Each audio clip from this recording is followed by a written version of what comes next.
हमारे देश में हिंदुत्व की सियासत अब डीएनए तक आ गई है। आरएसएस प्रमुख मोहन भागवत ने हिंदुओं से एकजुट होने की अपील की थी। कल देश हित में हमने आपको यह खबर दिखाई भी थी। उसके बाद एमआईएम अध्यक्ष असदुद्दीन ओवैसी ने भागवत के बयान पर पलटवार किया है। उन्होंने कहा कि भागवत देश की जनता से मजाक कर रहे हैं। यह कहानी कल रात तक की है।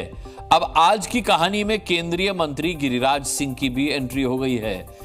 गिरिराज सिंह ने ओवैसी को जवाब दिया है। उन्होंने ओवैसी के डीएनए में ही गड़बड़ी ढूंढ ली है।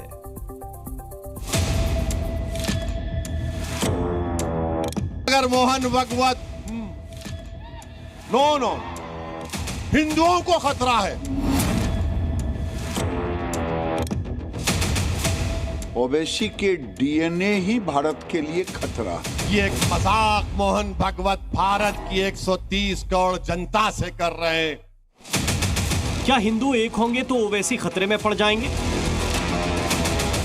ये सवाल इसलिए क्योंकि जब भी कोई बड़ा नेता या किसी बड़े संगठन का मुखिया हिंदुओं से एकजुट होने की अपील करता है तो ओवैसी का रिएक्शन आ ही जाता है।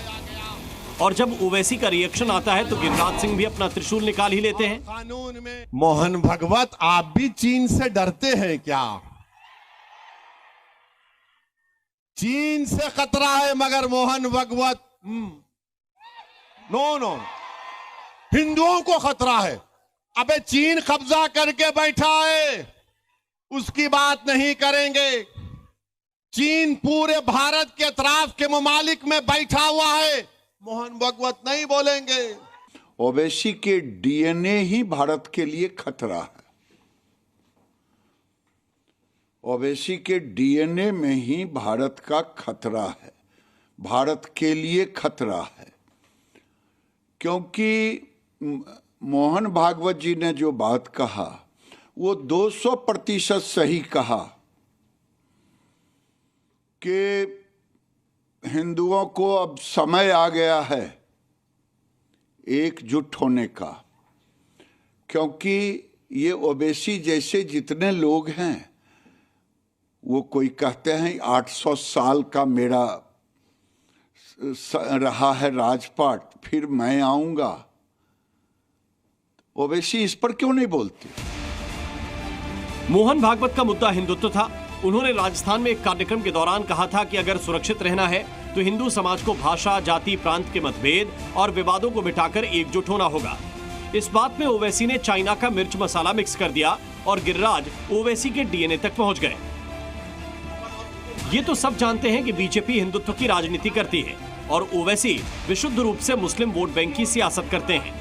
और हिंदुत्व या मुसलमान का एजेंडा दोनों को अपने अपने हिसाब से सूट करता है। तेलंगाना के निजामाबाद में एक सभा को संबोधित कर रहे ओवैसी ने भागवत के साथ साथ प्रधानमंत्री नरेंद्र मोदी को भी टारगेट पर लिया। मोदी ने हिंदुओं को तकलीफ दी, मोदी ने मुसलमानों को तकलीफ दी, मोदी ने दलितों को, आदिवासियों को, ओबीसी को तकलीफ दी। बताओ 10 साल में मोदी ने इन तमाम नौजवानों को कोई रोजगार दिया, नौकरी दी? देश का लोकतंत्र ओवैसी तभी तक सुरक्षित है जब तक यहां पर सनातनियों का बहुमत है। जिस दिन सनातनियों का बहुमत खत्म होगा ओवैसी की मंसूबा पूरा होगा। हिंदुओं से एकजुट होने का आह्वान पिछले कुछ दिनों में नए सिरे से किया जा रहा है। इसकी शुरुआत योगी आदित्यनाथ ने की थी। जब हम एक रहेंगे, नेक रहेंगे, तभी नेक रहेंगे।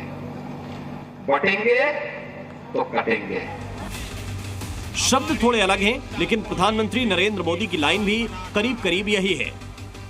हमें याद रखना है, अगर हम बटेंगे तो बांटने वाले महफिल सजाएंगे।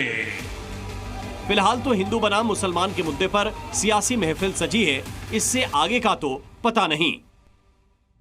ब्यूरो रिपोर्ट, जी मीडिया।